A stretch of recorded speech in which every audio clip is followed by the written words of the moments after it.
शेलारांनी दिलेली आहे। शेवटी उमेदवार शिवसेना भाजपचा मिळून असेल असंही शेलारांनी म्हटलंय।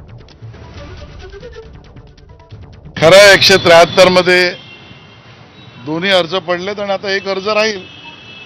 जो राहील तो महायुतीचा अर्ज असेल आणि शिवसेना आणि भाजप दोघांचा मिळून ठरलेला उमेदवारच लढेल। तर अहिल्यानगर महापालिका निवडणुकीमध्ये अजितदादांच्या राष्ट्रवादी पक्षाचा आणखी एक उमेदवार बिनविरोध निवडून आलाय।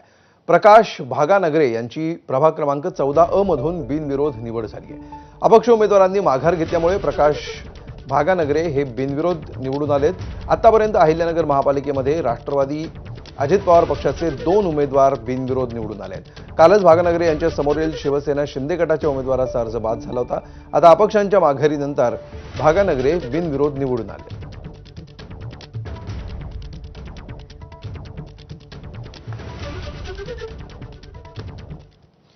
आणि या बातमीसह बुलेटिनमध्ये आम्ही इथेच थांबतो आहोत। ब्रेक नंतर पुढचे अपडेट्स दीपक सोबत पाहत रहा एबीपी माझा।